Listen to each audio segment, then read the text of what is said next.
معزز سامعین کرام، اللہ تبارک و تعالی نے قرآن کریم کے اندر ارشاد فرمایا حافظوا علی الصلوات والصلاۃ الوسطی وقوموا للہ قانتین۔ لوگوں، نمازوں کی تم حفاظت کرو۔ نمازوں کی حفاظت کا مطلب نمازوں کا اہتمام کرو، نماز کو ان کے اوقات میں ادا کرو، نماز کو نبی کریم صلی اللہ علیہ وسلم کے طریقے اور اس کے سنت کے مطابق ادا کرو۔ نمازوں کی حفاظت کرو، نمازوں کا اہتمام کرو۔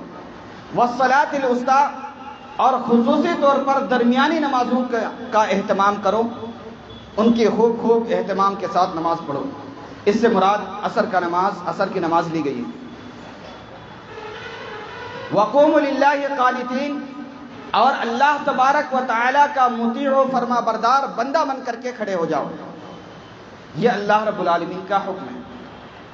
اللہ رب العالمین کا یہ حکم صرف امت محمدیہ ہی کے لیے نہیں، بلکہ اس سے پہلے جتنی بھی انبیاء اور جتنی بھی امتیں گزری ہیں، اللہ تبارک و تعالی نے ان سب پر نماز کو فرض قرار دیا تھا۔ نماز ان میں ایک اہم عبادت تھی۔ اللہ تبارک و تعالی نے فرمایا وَأَوْحَيْنَا إِلَيْهِمْ فِعْلَ الْخَيْرَاتِ وَأَقَامَ الصَّلَاةَ وَإِيتَاءَ الزَّكَاةَ، ہم نے ان کی طرف وحی کی کہ وہ اچھے کام کرے، بھلے کام کرے، نیکیوں کے کام کرتے رہا کریں، اور نماز قائم کریں اور زکوٰۃ ادا کریں۔ کیا معلوم ہوا کہ نمازوں کا اہتمام کرنا، ان کی حفاظت کرنا، ان کو اپنے اوقات میں ادا کرنا، یہ صرف امت محمدیہ پر ہی فرض نہیں تھا، بلکہ اس سے پہلے جتنی بھی امتیں تھیں ان کے اندر بھی اللہ تبارک و تعالی نے نماز کو فرض قرار دیا تھا۔ اللہ کے نبی کریم صلی اللہ علیہ وسلم نے دین اسلام کی جو 5 بنیادی ارکان بتائے ہیں، ان میں سے نماز یعنی کلمہ شہادت کا اقرار کرنے کے بعد، اللہ رب العالمین کی وحدانیت کا اقرار کرنے کے بعد، اللہ رب العالمین کو خالق، مالک اور رازق اور مدبر جاننے کے بعد، سب سے پہلی چیز جو ہم پر اور آپ پر اور جو ذمہ داریاں عائد ہوتی ہے، جو چیز فرض ہوتی ہے، وہ نماز ہے۔ اللہ تبارک و تعالی نے نبی کریم صلی اللہ علیہ وسلم کو خطاب کرتے ہوئے فرمایا اقیم الصلاۃ، نماز قائم کرو۔ اے نبی محمد صلی اللہ علیہ وسلم، آپ نماز قائم کیجئے۔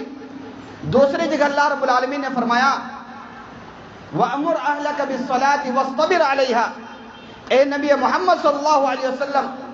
آپ خود نماز کا اہتمام کیجئے، نمازوں کا اہتمام کیجئے، اور آپ اپنے اہل و عیال کو بھی نماز پڑھنے کا حکم دیجئے۔ یہ بات کن سے کہی جا رہی ہے؟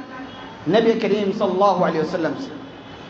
جو کائنات کے اندر سب سے زیادہ اللہ تبارک و تعالیٰ سے خوف کھانے والے، جو کائنات کے اندر سب سے زیادہ اللہ تبارک و تعالیٰ سے ڈرنے والے، جو کائنات کے اندر سب سے زیادہ اللہ تبارک و تعالیٰ کی عبادت کرنے والے، جو کائنات کے اندر سب سے افضل انسان تھے، ان کے بارے میں اللہ تبارک و تعالیٰ کہہ رہا ہے کہ اے نبی محمد صلی اللہ علیہ وسلم، آپ پر بھی نماز معاف نہیں ہے، آپ بھی نمازوں کا اہتمام کریں، اور آپ اپنے گھر والوں کو بھی نماز پڑھنے کی تلقین کریں۔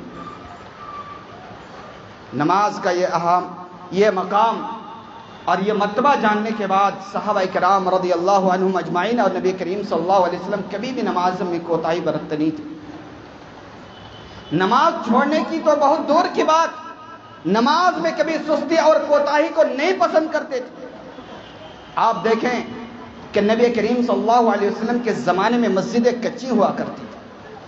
آپ صلی اللہ علیہ وسلم نماز پڑھ رہے ہیں، صحابہ کرام نبی کریم صلی اللہ علیہ وسلم کے پیچھے نماز پڑھ رہے ہیں، چھت کچی ہوا کرتی تھی، بارشیں ہوتی ہیں، پانی ٹپکتا ہے، زمینیں گیلی ہو جاتی ہیں، صحابہ کرام رضی اللہ عنہم اجمعین اور نبی کریم صلی اللہ علیہ وسلم سجدہ کرتے ہیں تو ان کے پیشانیوں پر مٹیاں لگ جاتی ہیں، پھر بھی آپ صلی اللہ علیہ وسلم نماز کا اہتمام کرتے، نمازوں کا اہتمام کرتے، نماز کو کبھی ترک نہیں کرتے۔ نبی کریم صلی اللہ علیہ وسلم کے زمانے میں مسجدیں کچی ہوا کرتی تھی، لیکن نمازی پکے ہوا کرتے تھے۔ آج مسجدیں پکی ہیں لیکن نمازی کوئی نظر نہیں آتا، لوگ نمازوں کی طرف توجہ نہیں دیتے، نماز قائم نہیں کرتے، نماز نہیں پڑھتے، نمازوں کا اہتمام نہیں کرتے۔ نبی کریم صلی اللہ علیہ وسلم کے زمانے میں لاؤڈ اسپیکر کے ذریعے سے اذانیں نہیں دی جاتی تھی، آج لاؤڈ اسپیکر کے ذریعے سے اذانیں دی جاتی ہیں، لیکن ہم مردوں کی طرح گھروں میں سوئے رہتے ہیں۔ فجر کی نماز پڑھنے کی ہمیں توفیق نہیں ہوتی، ہم فجر کی نماز نہیں پڑھتے۔ نبی کریم صلی اللہ علیہ وسلم کے زمانے میں بھی اذانیں ہوتی تھی، لیکن لاؤڈ اسپیکر کے ذریعے سے نہیں اذان ہوتی تھی، لیکن ان کے دلوں کے اندر اللہ تبارک و تعالیٰ کا خوف تھا، اللہ رب العالمین سے محبتیں تھی، اللہ رب العالمین کے سامنے حاضر ہو کر کے جواب دہی کا احساس ان کے دلوں کے اندر موجود تھا۔ وہ مسجدوں میں آ کر کے باجماعت نماز قائم کیا کرتے تھے، نماز ادا کیا کرتے تھے، نمازوں میں کبھی بھی پیچھے نہیں رہتے تھے، نمازوں میں کبھی سستی نہیں کیا کرتے تھے۔ آج نبی کریم صلی اللہ علیہ وسلم کے زمانے میں الارمیں نہیں تھی، لیکن آج اللہ رب العالمین کے فضل و کرم سے ہر کسی کے پاس موبائل فون موجود ہے۔ لیکن کیا بات ہے، نہ الارم کی آوازیں ہمیں نماز کے لیے جگاتی ہیں، نہ لاؤڈ اسپیکر کے ذریعے سے دی گئی اذانیں ہمیں جگاتی ہیں، جو ایک ایک محلے کے اندر 10 مسجدوں سے یہ آوازیں گونجتی ہیں، حیا علی الصلاۃ حیا علی الفلاح، آؤ کامیابی کی طرف، آؤ نماز کی طرف۔ لیکن ہم گھروں کے اندر سوئے پڑے رہتے ہیں، مردوں کی طرح سوئے رہتے ہیں، لیکن ہمیں نماز پڑھنے کی توفیق نہیں ہوتی، ہمارے دلوں کے اندر احساس نہیں ہوتا کہ ہم نماز جیسے اہم عبادت کو چھوڑ کر کے سوئے ہوئے ہیں۔ ہمارے دلوں کے اندر اللہ رب العالمین کا خوف بالکل بھی نہیں ہوتا، کچھ بھی اثر نہیں ہوتا۔ فجر کا حال تو یہ ہے کہ اگر کسی گھر کے اندر 10 مرد اور 10 عورتیں ہیں تو ان میں سے 1-2 ہی ایسے ہیں جو نماز پڑھتے ہیں، اٹھ کر کے نماز قائم کرتے ہیں، باقی سارے لوگ سوئے پڑے رہتے ہیں، نماز پڑھنے کی توفیق نہیں ہوتی۔ ہمیں احساس تک نہیں ہوتا کہ ہم اللہ تبارک و تعالیٰ کی اتنی زیادہ نعمتوں کا استعمال کرتے ہیں۔ اگر اللہ تبارک و تعالیٰ ہم سے ایک نعمت بھی چھین لے تو ہم اس دنیا کے اندر نہیں رہ سکتے، اس دنیا کے اندر جی نہیں سکتے، لیکن پھر بھی ہمیں احساس نہیں ہوتا کہ اللہ رب العالمین کے اس احسان کے بدلے میں اللہ رب العالمین کے حکم کی فرما برداری کی جائے، نماز قائم کیا جائے، لیکن ہمیں نماز پڑھنے کی توفیق نہیں ہوتی، کیونکہ ہمارے دلوں کے اندر سے اللہ رب العالمین کا خوف بالکل نکل چکا۔ نبی کریم صلی اللہ علیہ وسلم اور صحابہ کرام رضی اللہ عنہم اجمعین اللہ رب العالمین کے گھروں کو آباد رکھا کرتے تھے، مسجدوں کے اندر آ کر کے جماعت کے ساتھ نماز پڑھا کرتے تھے۔ حضرت علی رضی اللہ تعالیٰ عنہ بیان کرتے ہیں، ابو داؤد کی روایت میں ہے کہ نبی کریم صلی اللہ علیہ وسلم کا جب آخری وقت تھا، مرض الموت کا وقت تھا، آپ صلی اللہ علیہ وسلم بے ہوش ہوتے ہیں، آپ پر پانی ڈالا جاتا ہے، پانی کا چھڑکاؤ کیا جاتا ہے، آپ کو جب ہوش آتا ہے تو سب سے پہلے آپ کو اپنی جسم کی فکر نہیں ہوتی ہے، اپنی صحت کی فکر نہیں ہوتی ہے، آپ کو نماز کی فکر ہوتی ہے۔ آپ کہتے ہیں کیا لوگ نماز پڑھ چکے؟ صحابہ کرام رضی اللہ عنہم اجمعین جواب دیتے ہیں کہ اللہ کے رسول صلی اللہ علیہ وسلم، کس کے اندر اتنی ہمت، کس کے اندر اتنی جرأت ہے کہ آپ کی موجودگی میں کوئی نماز پڑھا دے؟ آپ صلی اللہ علیہ وسلم غسل کرتے ہیں، نماز کے لیے تیار ہوتے ہیں، لیکن تکلیفیں اس قدر بڑھ جاتی ہیں کہ پھر آپ صلی اللہ علیہ وسلم دوبارہ بے ہوش ہو جاتے ہیں، پھر دوبارہ آپ پر پانی کا چھڑکاؤ کیا جاتا ہے، آپ کو ہوش آتا ہے، آپ غسل کرتے ہیں، نماز کے لیے تیار ہوتے ہیں، لیکن پھر آپ پر غشی طاری ہو جاتی ہے۔ آپ اسی طرح کا جواب دیتے ہیں۔ جب آپ صلی اللہ علیہ وسلم یہ دیکھتے ہیں کہ یہ میری طاقت سے باہر ہو چلی ہے تو آپ صلی اللہ علیہ وسلم حکم دیتے ہیں، مرو ابا بکرین، کہ ابو بکر کو حکم دو کہ وہ لوگوں کو نماز پڑھائیں۔ نبی کریم صلی اللہ علیہ وسلم کی جو آخری وصیت تھی وہی نماز کے سلسلے میں ہی تھی، الصلاۃ الصلاۃ وما ملکت ایمانکم، لوگوں نمازوں کا اہتمام کرنا، نمازوں کی پابندی کرنا، نمازوں کو میرے سنت اور میرے طریقے کے مطابق ادا کرنا، نمازوں کی حفاظت کرنا، نماز میں کبھی کوتاہی نہ کرنا، اور تمہارے پاس جو غلام ہے، لونڈی ہے، ان کے ساتھ حسن سلوک کرنا۔ یہ نبی کریم صلی اللہ علیہ وسلم کی آخری وصیتیں جو ہوتی ہیں یہ بڑی اہمیت کے حامل ہوتی ہیں، لوگ اس پر عمل کرنے کی کوشش کرتے ہیں، حتی المقدور اس پر عمل پیرا ہوتے ہیں، لیکن کیا بات ہے کہ ہم نبی کریم صلی اللہ علیہ وسلم سے محبت کرتے ہیں، زبانی یہ دعویٰ کرتے ہیں کہ ہم نبی کریم صلی اللہ علیہ وسلم سے دل و جان سے بھی زیادہ محبت کرتے ہیں، لیکن وہ محبت زبان ہی تک محدود رہ جاتی ہے، وہ چیز ہمارے عمل میں نظر نہیں آتی، وہ چیزیں ہمارے عمل میں نظر نہیں آتی۔ ہم نبی کریم صلی اللہ علیہ وسلم کے آخری وصیت پر عمل نہیں کرتے، صرف ہم زبانی طور پر دعویٰ کرتے ہیں کہ ہم نبی کریم صلی اللہ علیہ وسلم سے محبت کرتے ہیں۔ میرے بھائیوں، اگر آپ نماز کو ترک کرتے، اگر آپ نماز کو چھوڑتے ہیں تو دنیا کے اندر بھی اور آخرت کے اندر بھی بہت زیادہ آپ کو خسارہ اٹھانے والے ہیں، آپ کو بہت زیادہ خسارہ اٹھانا پڑے گا۔ اللہ تبارک و تعالیٰ نے سورہ مریم کے اندر گزشتہ قوموں کا تذکرہ بیان فرمایا، ان کی صفات کو اللہ رب العالمین نے بیان فرمایا، نمازوں کا تذکرہ کیا۔ اس کے بعد اللہ رب العالمین نے فرمایا فَخَلَفَ مِن بَعْدِهِمْ خَلْفٌ أَضَاعُوا الصَّلَاةَ وَاتَّبَعُوا الشَّهَوَاتِ فَسَوْفَ يَلْقَوْنَ غَيًّا، کہ ان پیغمبروں کے بعد، ان صالح اور نیک لوگوں کے بعد کچھ ایسے لوگ جانشین بنے ان کے، جنہوں نے اللہ رب العالمین کی سب سے پہلے عبادت جن کو انہوں نے غائب کر دیا وہ نماز ہی تھا۔ نماز کو اپنی من مرضی کے مطابق پڑھا، جب دل چاہا نماز پڑھا اور جب دل چاہا نماز چھوڑ دیا۔ ایک وقت کی نمازیں پڑھی، باقی وقت کی نمازیں غائب، اپنے خواہشات کے مطابق انہوں نے عمل کیا، اضاعوا الصلاۃ، انہوں نے نمازوں کو ضائع کر دیا۔ اور جب انہوں نے نمازوں کو ضائع کر دیا تو کون سی چیز ان کے دلوں کے اندر گھر کر گئی، کون سی چیز ان کے دلوں کے اندر پیدا ہو گئی؟ واتبعوا الشہوات، شہوتیں ان کے دلوں میں غالب آ گئی، شہوتوں کے پیروی کرنے لگے، شہوتوں کے پیچھے پڑ گئے۔ آج آپ دیکھیں اور غور کریں کہ ہم کس قدر نماز سے غافل ہیں، کس قدر نمازیں چھوڑ کر کے بیٹھے ہوئے ہیں، کاروبار کا بہانہ کرتے ہیں،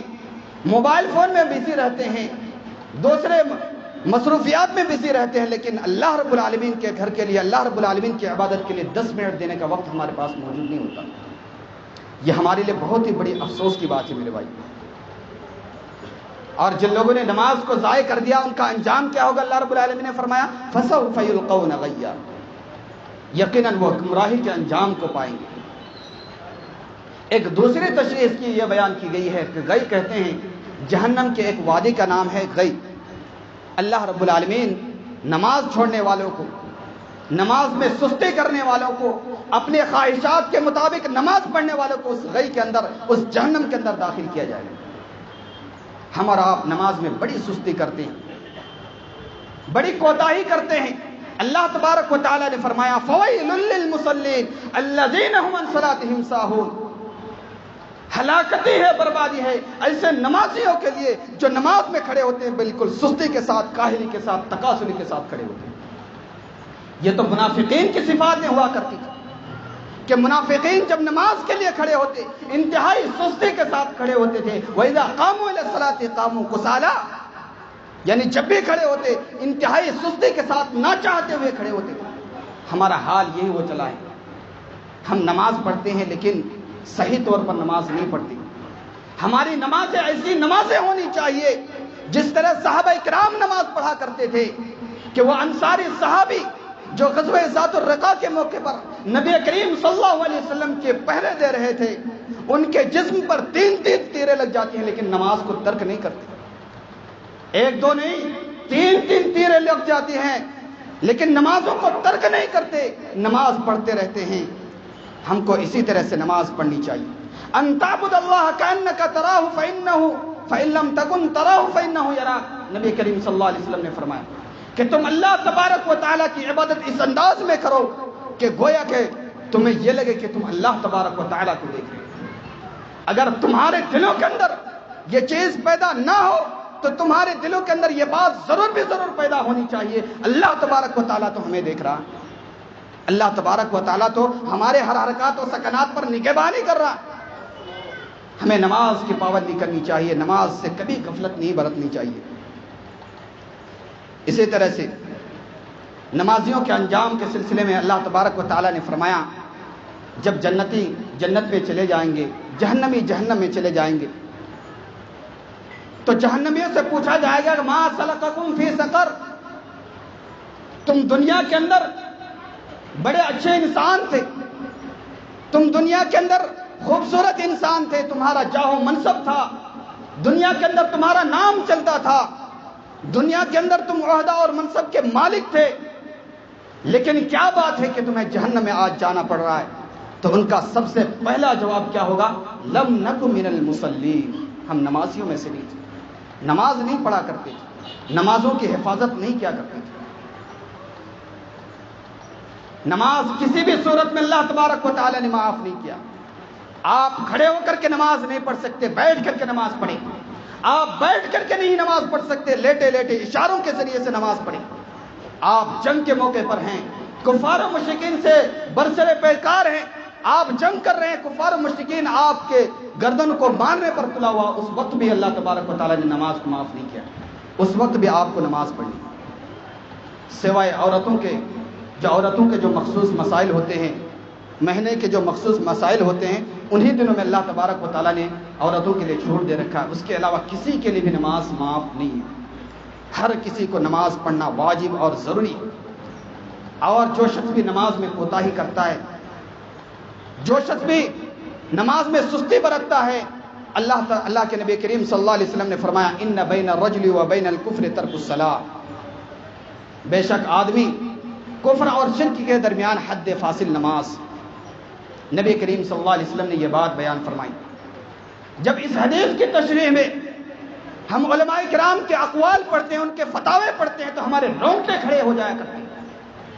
ہماری روحیں کانپ جایا کرتی ہیں۔ علماء کرام نے اس حدیث کی تشریح بیان کرتے ہوئے بیان فرمایا کہ اگر کوئی شخص نماز کا تارک ہے، نماز کو چھوڑ دیتا ہے، تو وہ مسلمان نہیں، یا تو وہ شرک میں پڑا ہوا ہے یا تو کفر میں پڑا ہوا ہے۔ جو نماز پڑھتا ہے وہ مسلمان، جو نماز نہیں پڑھتا ہو یا تو وہ شرک میں پڑا ہوا ہے یا کفر میں پڑا ہوا ہے۔ بعض علماء کرام نے یہ کہا ہے کہ جو نماز کو چھوڑ دیتا ہے تو اس کی گردنیں مار دی جائیں، ان کو قتل کر دیا جائے، کیونکہ وہ مرتد ہو چکا ہے۔ بعض علماء کرام نے کہا کہ ایسے لوگوں کو قید خانے میں ڈال دیا جائے اور ان کو سزائیں دی جائے، کوڑے برسائے جائیں، یہاں تک کہ وہ اپنی اصلاح کر لیں۔ لیکن سب سے راجح اور صحیح بات یہی ہے کہ اگر کوئی شخص نماز جیسے اہم ارکان کا انکار کرتا ہے، نمازوں کا انکار کر دیتا ہے، انکاری ہے، تو سارے علماء کرام کے درمیان اتفاق ہے کہ وہ مسلمان نہیں، وہ دائرہ اسلام سے خارج ہو جاتا ہے، وہ مسلمان نہیں ہوتا۔ لیکن اگر کوئی سستی اور غفلتی کی وجہ سے نماز نہیں پڑھتا، نماز میں کوتا ہے، تو قرآن و سنت کے اندر بہت ساری وعیدیں نبی کریم صلی اللہ علیہ وسلم نے بیان فرمائی ہیں، شریعت مطہرہ نے بیان فرمائی ہیں، بہت ساری وعیدیں۔ ان ساری چیزوں کو وعیدوں پر مشتمل کیا جائے۔ نبی کریم صلی اللہ علیہ وسلم نے ایک حدیث میں بیان فرمایا، بخاری کی روایت میں ہے، حضرت سمرہ بن جندب رضی اللہ تعالیٰ عنہ بیان کرتے ہیں، بڑی لمبی حدیث ہے کہ آپ صلی اللہ علیہ وسلم نے خواب میں دیکھا، اور انبیاء کرام کے جو خواب ہوتے ہیں وہ سچے ہوا کرتے ہیں۔ نبی کریم صلی اللہ علیہ وسلم نے خواب دیکھا کہ ایک شخص سویا ہے اور ان کے سرہانے کے اوپر ایک شخص کھڑا ہے اور بھاری چٹان، بہت بڑا چٹان اور پتھر لے کر کے اس کے سامنے کھڑا ہے، اور اس چٹان کے ذریعے سے ان کے سروں کو کچل رہا ہے، اور وہ چٹان دور جا کر کے گرتا ہے، پھر وہ شخص جا کر کے اس چٹان کو اٹھاتا ہے، اٹھا کر کے لاتا ہے، اتنے دیر میں پھر ان کا سر صحیح ہو جاتا ہے، اور پھر ان کو اسی طرح سے عذاب دیا جاتا ہے، تکلیفیں پہنچائی جاتی ہیں، ان کے سروں کو کچلا جاتا ہے۔ آخر میں نبی کریم صلی اللہ علیہ وسلم نے بیان فرمایا کہ جانتے ہو یہ کون لوگ ہیں؟ یہ وہ لوگ ہیں جنہوں نے قرآن کریم کو یاد کیا اور ان کو بھلا دیا، اور یہ وہ لوگ ہیں جو نماز کو پڑھے بغیر سو گیا۔ ایسے لوگوں کا اللہ رب العالمین یہ انجام کرنے والا ہے۔ آپ سوچ کر کے دیکھیں، تصور کر کے دیکھیں کہ اگر ہمارے سروں کے اوپر ذرہ برابر بھی چوٹ لگ جاتی ہے تو کتنی زیادہ تکلیفیں ہوتی ہیں، اور کل قیامت کے روز جب اللہ رب العالمین ہمیں اس چٹانوں کے ذریعے سے کچلے گا، ہماری سروں کو پھوڑا جائے گا، عذابیں دی جائے گی، کیا ہم اس کو برداشت کرنے کے قابل ہیں؟ کیا ہم اس کو برداشت کر سکتے ہیں؟ آپ تصور کر کے دیکھیں، غور و فکر کریں اور اپنی اصلاح کریں، نمازوں کے پابند بنے، نماز کو کبھی ترک نہ کریں، کبھی نماز کو نہ چھوڑیں۔ اسی طرح سے جو شخص بھی نماز کا ترک کرتا ہے اللہ کے نبی کریم صلی اللہ علیہ وسلم نے بیان فرمایا، مسند احمد کی روایت میں ہے کہ من حافظ علیہا کانت لہ نورا و برہانا، کہ جو شخص بھی نمازوں کی حفاظت کرتا ہے وہ قیامت کے دن ان کے لیے نماز نور ہوگا، پل صراط میں وہ تیزی کے ساتھ پار ہو جائے گا، یہ ان کے لیے دلیل اور حجت ہوا کرے اور قیامت کے روز نجات کا ذریعہ ہوگی۔ لیکن اگر کوئی نماز کا تارک ہے، نماز نہیں پڑھتا ہے، تو نہ ان کو کوئی نور ملے گا، نہ وہ پل صراط میں پار ہو سکے گا، نہ ان کے لیے کوئی دلیل ہوگی، نہ کوئی حجت ہوگی۔ ایسے لوگوں کو اللہ رب العالمین فرعون، حامان اور قارون کے ساتھ کھڑا کرے گا۔ آپ سوچئے، سوچ کر کے دیکھیں، فرعون، قارون اور حامان یہ کون لوگ ہیں؟ قرآن کریم کے اندر اللہ تبارک و تعالیٰ نے ان لوگوں کو سب سے بڑا مجرم قرار دیا ہے، اور اللہ رب العالمین نے دنیا کے اندر ان لوگوں کو اس قدر سزائے دی ہے جو رہتی دنیا تک کے لیے عبرتناک ہے۔ اگر قیامت کے روز جہاں پر حضرت آدم علیہ السلام سے لے کر کے دنیا کے آخری انسان تک سارے لوگ موجود ہوں، اور وہاں پر اللہ رب العالمین ہمیں نماز کی سستی کی وجہ سے، نماز ترک کرنے کی وجہ سے فرعون، قارون اور حامان کے صف میں کھڑا کر دے، تو ہمارے لیے کتنی زیادہ بے شرمی اور بے عزتی کی بات ہوگی۔ اس سے بڑھ کر کے بے عزتی کی بات کوئی اور نہیں ہو سکتی۔ اس لیے نمازوں کو کبھی ترک نہ کریں، نمازوں کو کبھی نہ چھوڑیں۔ اگر آپ نمازوں کے پابند بنے رہیں گے تو اللہ تبارک و تعالی ہر چیز میں آپ کو برکت عطا کرے گا۔ اگر آپ نماز کو چھوڑ کر کے تجارتوں میں مشغول رہا کرتے ہیں تو اللہ تبارک و تعالی اس تجارت میں کبھی برکت نہیں دے سکتا جس تجارت کو آپ نماز کو چھوڑ کر کے کر رہے ہیں۔ کبھی اللہ تبارک و تعالی برکت نہیں دے گا۔ برکت کا یہ مطلب نہیں ہے کہ آپ 10 روپیہ سے 20 روپیہ ہو گئے، لیکن برکت کا مطلب یہ ہے کہ آپ 10 ہی روپیہ کما رہے ہیں لیکن اس سے آپ کی ضرورتیں پوری ہو جا رہی ہیں، آپ کی ضرورتیں پوری ہو جا رہی ہیں، اسی چیز کو برکت کہا جاتا ہے۔ مال و دولت کا بہت زیادہ اکٹھا کر لانا یہ برکت نہیں ہے۔ آج آپ سوچ کر کے دیکھیں، نظریں دوڑا کر کے دیکھیں کہ ہزاروں لوگ کروڑوں روپیہ مہینہ کماتے ہیں لیکن ان کی زندگیوں کے اندر چین اور سکون نہیں ہے، ان کی زندگیوں کے اندر چین اور سکون نہیں ہے۔ وہ آپ کو یہی کہتے ہوئے نظر آئیں گے کہ ہماری زندگیوں کے اندر چین اور سکون نہیں ہے، ہم حیران ہیں، پریشان ہیں، ادھر دوڑ بھاگ میں لگے ہوئے۔ لیکن اگر کوئی شخص جو حقیقی مومن ہوتا ہے، حلال طریقے سے رزق کماتا ہے، اللہ رب العالمین کی عبادت کرتا ہے، تو ان کی زندگیوں کے اندر چین اور سکون ہوتی ہے، ان کی زندگی پرسکون ہو کر کے گزرتی ہے۔ لہذا میرے بھائیوں، سوچنے سمجھنے کا مقام ہے، اپنی اصلاح کرنے کا مقام ہے، اور قیامت کے روز جو ہے سب سے پہلے جو سوال کیا جائے گا نماز ہی کے سلسلے میں سوال کیا جائے گا۔ اول ما یحاسب به العبد یوم القیامہ الصلاۃ، کہ سب سے پہلے قیامت کے دن جو سوال کیا جائے گا وہ نماز ہی کے متعلق ہوگا۔ اگر آپ کا نماز صحیح ہوا تو آپ دوسری چیزوں میں کامیاب ہو جائیں گے، اگر آپ کا نماز فاسد ہوا، آپ نمازی نہ رہے، نمازوں کے سوال میں آپ ناکام ہو گئے، تو آگے آپ کے مراحل میں اور بھی زیادہ مشکلات ہونے والے ہیں۔ اس لیے نمازوں کا اہتمام کریں، نمازوں کو کبھی ترک نہ کریں۔ آخر میں اللہ رب العالمین سے دعا ہے، اللہ رب العالمین ہم تمام مسلمانوں کو کہنے سننے سے زیادہ عمل کرنے کی توفیق عطا فرما۔ یا اللہ رب العالمین، ہم گنہگار ہیں، خطا کار ہیں، یا اللہ رب العالمین تو ہماری گناہوں کو، خطاؤں کو بخش دے۔ یا اللہ رب العالمین تو ہم تمام مسلمانوں کو پکا سچا نمازی بنا دے۔ یا اللہ رب العالمین 5 وقت کی نمازوں کو بجماعت ادا کرنے کی توفیق عطا فرما دے۔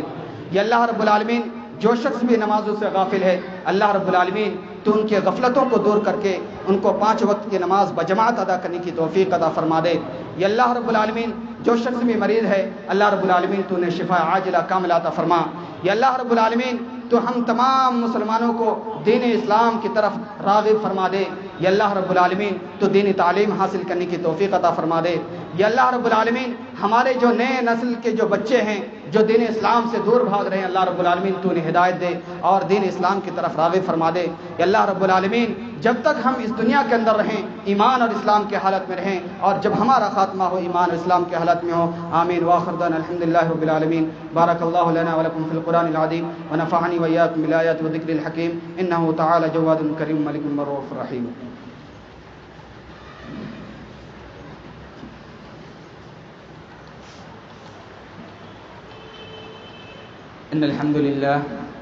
إن الحمد لله نحمده ونستعينه ونستغفره ونؤمن به ونتوكل عليه ونعوذ بالله من شرور أنفسنا ومن سيئات أعمالنا من يهده الله فلا مضل له ومن يضلل فلا هادي له وأشهد أن لا إله إلا الله وأشهد أن محمدا عبده ورسوله أما بعد أعوذ بالله من الشيطان الرجيم بسم الله الرحمن الرحيم إن الله وملائكته يصلون على النبي يا أيها الذين آمنوا صلوا عليه وسلموا تسليما اللهم صل على محمد وعلى آل محمد كما صليت على إبراهيم وعلى آل إبراهيم إنك حميد مجيد اللهم بارك على محمد وعلى آل محمد كما باركت على إبراهيم وعلى آل إبراهيم إنك حميد مجيد عباد الله رحمكم الله إن الله يأمركم بالعدل والإحسان وإيتاء ذي القربى وينهى عن الفحشاء والمنكر والبغي يعظكم لعلكم تذكرون اذكروا الله يذكركم وادعوه يستجب لكم ولذكر الله أكبر والله يعلم ما تصنعون أقم الصلاة